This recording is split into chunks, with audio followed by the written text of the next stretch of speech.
बात कर रहा था, गजल की मोहब्बत की बात छेड़ दी, तो मुझे भी याद आ रहा है कि अब इस मोहब्बत के इस कारवां को आगे बढ़ाना चाहिए, क्योंकि गजल के तहजीब के इसरार खान साहब, एक मैंने बड़ी विचित्र चीज देखी साहब, जब मैं यहां आया तो इसरार खान साहब मुझसे बोले, इसरार खान साहब मेरी बात को सुनना साहब, कि आओ रवि जी हम मंदिर चलते हैं, ये खान साहब बोले मुझसे। मैं चाहता हूं खान साहब के सम्मान में तालियां बजना चाहिए, जब ये हमारी गंगो जमनी तहजीब का उदाहरण है, जब इसरार खान साहब ये कहते हैं एक ब्राह्मण से कि आओ हम मंदिर चलते हैं, और हम मंदिर गए साहब देखने, तो बाकायदा सर के ऊपर पूरा वो चादर डाल के इसरार खान साहब हमारे कंधे से कंधा मिलाकर मंदिर में झुकने गए। ये हमारी तहजीब है, ये हमारी संस्कृति है, ये हमारे संस्कार हैं, ऐसे संस्कार हमको मिले हैं। तब एक छंद साहब मैंने खुद ने लिखा था, भूपेन जी, मैं वो पढ़ना चाहता हूं इसरार खान साहब के सम्मान में, मुझे याद आ रहा है। प्रदीप जी देखिए क्या हमारी तहजीब है, क्या हमारे संस्कार हैं, कि मंदिरों में गूंजती ये आरती हमारी और मस्जिदों में गूंजती अजान भी हमारी है। मंदिरों में गूंजती ये आरती हमारी और मस्जिदों में गूंजती अजान भी हमारी है। प्यारे पीर बाबा की मजार भी हमारी और कान्हा तेरी मुरली की तान भी हमारी है। कान्हा तेरी मुरली की तान भी हमारी है। कान्हा तेरी मुरली की तान भी हमारी है। तो वेदों की ऋचाओं से भी करते अनंत प्रेम और प्यारी उर्दू जुबान भी हमारी है।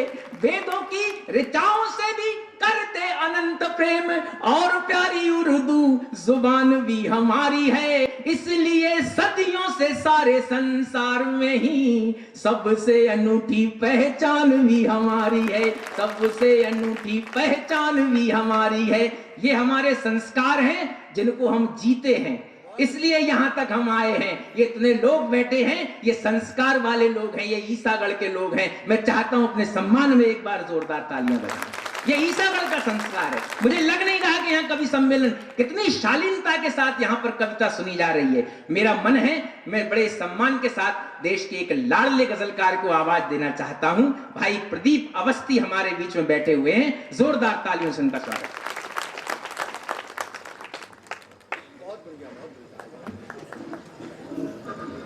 शशांक भाई जहां से छोड़ गए थे मैं वहीं से शुरू करूंगा। सबसे पहले मां बाग बाग दादा प्रदीप चौबे जी और मंच पर विराजमान सभी मेरे साथीगण और आप लोगों की खिदमत में, शशांक भाई जितनी तालियों के हकदार थे वो आप लोगों की तरफ से उन्हें तालियां नहीं मिली हैं, तो मैं उम्मीद करूंगा कि उनके हिस्से की तालियां भी मुझे दें।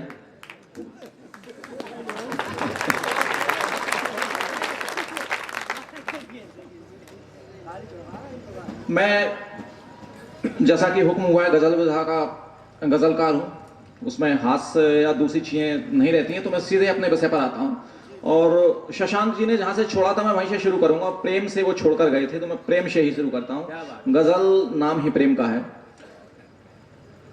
कभी अनबन, कभी चाहत, कभी तकरार की बातें, कभी अनबन, कभी चाहत, कभी तकरार की बातें, जमाने भर से अच्छी हैं मेरे दिलदार की बात। हाय हाय क्या बात है। कभी अनबन, कभी चाहत, कभी तकरार की बातें, जमाने भर से अच्छी हैं मेरे दिलदार की बातें। और ये शेर बतौर खास मुलाजा करें कि मैं उसको कैसे समझाऊं कि मेरी जान निकलती है दादा, कि मैं उसको कैसे समझाऊं कि मेरी जान निकलती है। वो जब करता है हंस हंस के किसी से प्यार की बात, मैं उसको कैसे समझाऊं, मैं उसको कैसे समझाऊं कि मेरी जान निकलती है। वो जब करता है हंस हंस के किसी से प्यार की बातें। और यहाँ कई पत्रकार बंधु भी बैठे होंगे। जो मैं अब शेर पढ़ रहा हूं अगर आप लोगों तक पहुंचे तो आशीर्वाद दें, अपनी तालियों से नवाजें। कि अगर सच जानना है तो निकल कर देखिए घर से। आदरणीय दादा, अगर सच जानना है तो निकल कर देखिए घर से, हमेशा सच नहीं होती किसी अखबार की बात। अगर सच जानना है, अगर सच जानना है तो निकल कर देखिए घर से, हमेशा सच नहीं होती किसी अखबार की बातें। और एक शेर और मुलाजा करें कि न मानोगे जो उनकी बात अपना सर कटाओगे। एसडीएम साहब ये शेर आप ही के लिए है कि न मानोगे जो उनकी बात अपना सर कटाओगे, भलाई है इसी में मान लो सरकार की बातें। क्या बात है, क्या बात है। जो न मानोगे जो उनकी बात अपना सर कटाओगे, भलाई है इसी में मान लो सरकार की बातें।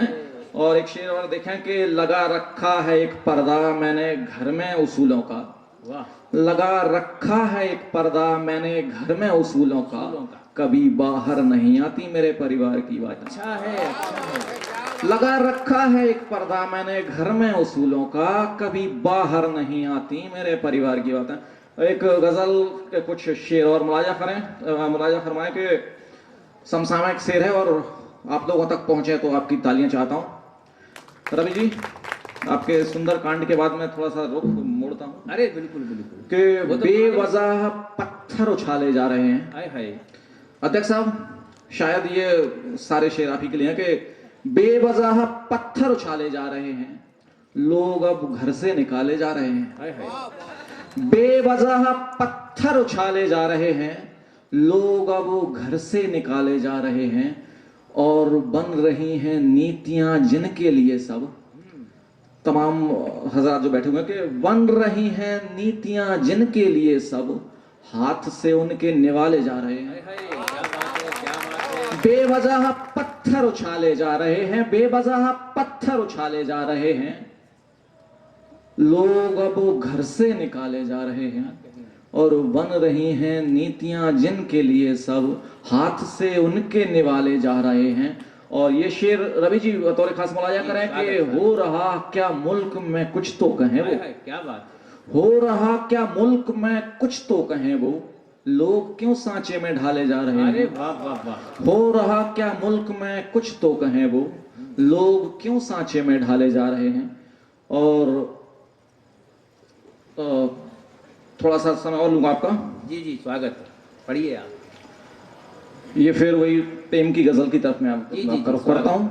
मतलब देखें कि किस हंसी जेरो जबर में आ गया हूं, सुभाष भाई, कि किस हंसी जेरो जबर में आ गया हूं, जब से मैं तेरे असर में आ गया। बहुत बढ़िया। किस हंसी जेरो जबर में आ गया हूं, शायद मेरी बात आप तक पहुंच नहीं रही है कि किस हंसी जेरो जबर, जेरो जबर का मतलब है उथल पुथल।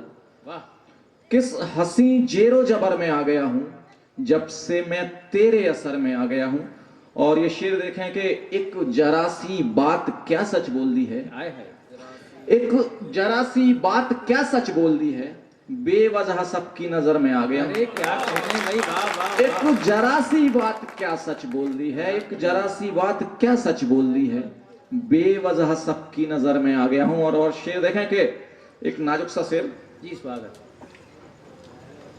ए हसीनो थाम लो तुम दिल को अपने, वाह। ए हसीनो थाम लो तुम दिल को अपने, लौट के मैं फिर शहर में आ गया। वाह वाह वाह वाह। ए हसीनो थाम लो तुम दिल को अपने, लौट के मैं फिर शहर में आ गया। दो शेर और आप लोगों के लिए। वाह। वो जीने की हर एक कला जानता है, वाह। रवि जी, वो जीने की हर एक कला जानता है, जो करना सभी से वफा जानता है। वाह। वो जीने की हर एक कला जानता है, जो करना सभी से वफा जानता है, और दिए हैं ये गम भी उसी ने तो मुझको। वाह वाह वाह। दिए हैं ये गम भी उसी ने तो मुझको, वही मेरे गम की दवा जानता है। क्या कहने भाई, वाह। दिए हैं ये गम भी उसी ने तो मुझको, दिए हैं ये गम भी उसी ने तो मुझको, वही मेरे गम की दवा जानता है। और एक शेर और देखें कि निभाया है मैंने तो हर एक रिश्ता, वाह। निभाया है मैंने तो हर एक रिश्ता, वो फिर भी मुझे ही बुरा जानता है। और जिस शेर के लिए मैंने ये ऊपर दो तीन शेर पढ़े हैं उस पर आता हूं कि निभाया है मैंने तो हर एक रिश्ता, वो फिर भी मुझे ही बुरा जानता है, और ये मर्जी है उसकी वो जो भी समझ ले। क्या कहने, ये मर्जी है उसकी वो जो भी समझ ले, मैं कैसा हूं मेरा खुदा जानता है। ये मर्जी है उसकी वो जो भी समझ ले, मैं कैसा हूं मेरा खुदा जानता। बहुत बहुत शुक्रिया। वाह वाह वाह। अगर प्रदीप जी का आशीर्वाद मिल गया तो ये पद्मश्री से बड़ा पुरस्कार है।